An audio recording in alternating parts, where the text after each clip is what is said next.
It's very rare to get a comment section where people are united in common sense and just a general opinion on something. So this was a nice surprise. On my movie theater prices video, Duel wrote, and this is why I always pirate TV shows and movies. My response was, can't say I blame you, would take $40 just to see Fantastic Four and Superman. And that's not even counting food costs. No thanks. Megumi responded, I second that. Prices don't have to be that high just to watch a movie. Then in another comment, Megumi says, the cost of the mere practice of simply watching a movie on a big screen is absolutely absurd. This is why I have never felt bad pirating any movie I'd like to see. They also think they're slick jacking up the prices of refreshments due to convenience. This is an era of pure scam and deceit. Truly sad. And then Goober, I've never seen this person before. He says they can make it cheap too, but they won't do it. That's kind of what I want to segue into here. There are people who, they say, oh, you shouldn't torrent a movie. I'm kind of one of the individuals where, like, I get where a business doesn't want people to see whatever they made for free, right? Because they feel like it's denying them some profit. But there is an ethical question to be raised of making entertainment so goddamn expensive that people would rather simply not even bother with it. Because ask yourself, if you could go to a movie theater and let's say seeing a movie was $3 or $5 or $7, about a third of what it is now, at least, over here in California, I could almost guarantee that if the tickets were that low, people would be more incentivized to go, certainly more than once a year like I do. And if the food costs were about the same, if not cheaper than what you would get in a market or a store, then people would be inclined to purchase that as well. Like, I just want to kind of run this by you. Superman is going to be on digital, or it is on digital, excuse me, I should say. It came on digital about a week ago. And to get a movie ticket to see this thing in theaters, $20. If you want to buy it on digital, $30. There are a lot of people who look at that and say, well, hell, why would I pay $30 for a movie that I might not like? Because once you buy it, you're stuck with it. And then why would I pay $20 to see something that I may not like? Which is why a lot of the different blockbusters and superhero films, people are waiting for them to come out in these different streaming services. Like, I know a guy who won't even see Fantastic Four because he has Disney Plus. He's like, well, what's the point of going to see it if it's going to be on this streaming service in 2 or 3 months anyway? So what I'm getting at is there is a question of morality when it comes to, like, we can sit here and, talk up how bad it is to torrent something and, oh my God, you saw this for free on some website that's not the official publisher. But ask yourself, if you were to pay for every, because like when we were all kids, our parents or some other guardian paid for us to see films or, for the cable bill, TV, whatever. And I guess what I'm getting at here is, in seeing different things for free as kids, getting like a free sample, I should say, it created in us this idea that, just the basic entertainment of like turning on a channel and then there's something you enjoy, watch it, get off there, go to something else, that this was not something that should be priced so ridiculously high. But if you were to take it and make it to where every time you're curious about seeing a TV show or a movie, you have to pay $10, $20, $30, you just wouldn't be able to afford seeing things, because there's always that curiosity of like, hey, people are saying this movie's really good. Oh, to go see it right now, another $20? Oh, never mind. Hey, people are saying this one TV show is pretty good. Oh, I have to pay $13, $14, $15 a month for this streaming service. And the sad part is movie theaters aren't even the only ones trying to price gouge someone over liking or being interested in a show or movie. Take these different streaming services, for example. If you like pretty much any anime, you will not be able to buy it independent of a streaming service outside of a physical release, which good luck finding people that still use DVD players. So if you go on, let's say, the Apple TV store, you'll be able to find different movies, different, anime movies. But in terms of being able to just like buy a whole show and then you own it and you can just go and watch whenever you want, it's very rare to find one of them you can do that with.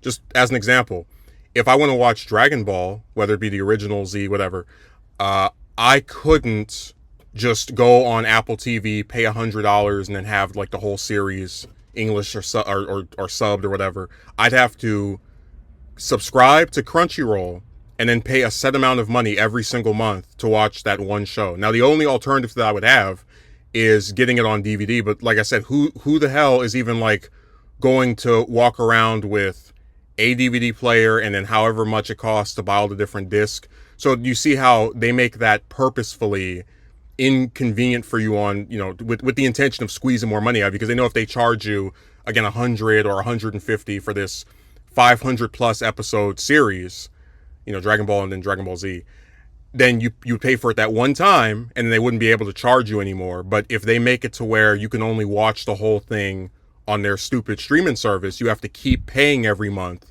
to watch that one show. Of course, their assumption is, if you like this one, you might like the other ones too. But the point I'm making here is that they're trying to make it to where you own things, but you really don't, right? Just like how with these different movies on Apple TV, if you try to take a screenshot of it, it won't let you. And I thought that was insane, because it's like, why can't I take a picture of a movie that I own, like take a photo of it? Just all the little like stuff such as that is more proof of the control they try to have over a person.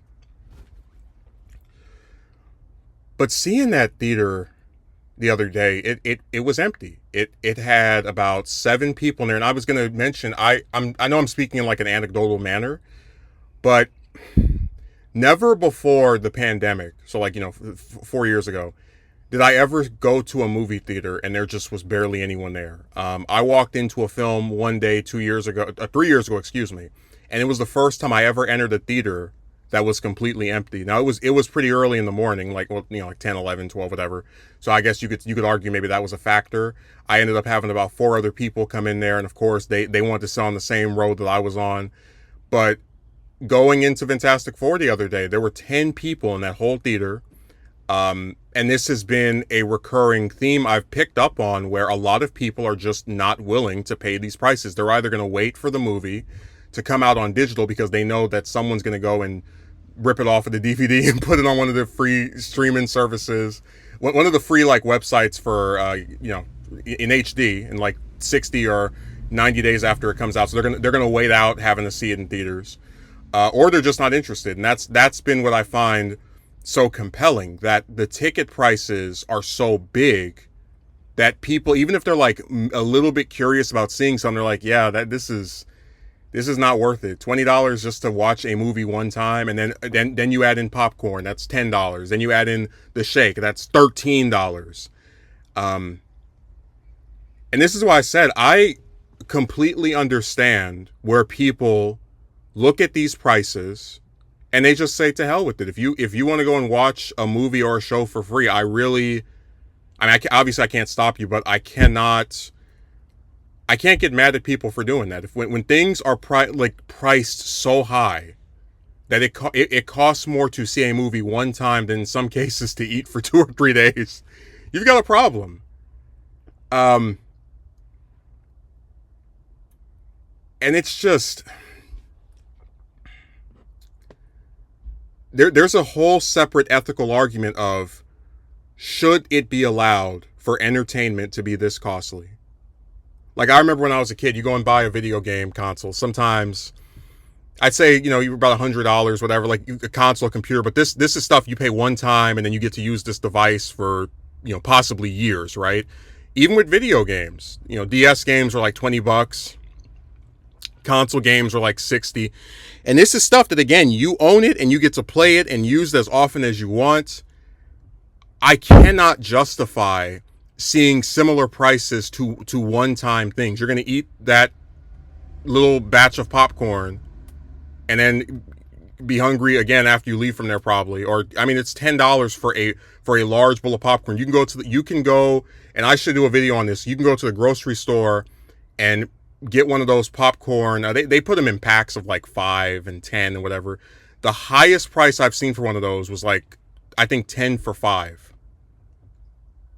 So you're going to get way more popcorn. And the only difference is that you just have to like microwave it yourself. Compared to, them pouring it in there for you. Like I said, the icy, when I went to the theater and it was $6 to get an icy. But then you go to the gas station, it's $2. I mean, it's insane. And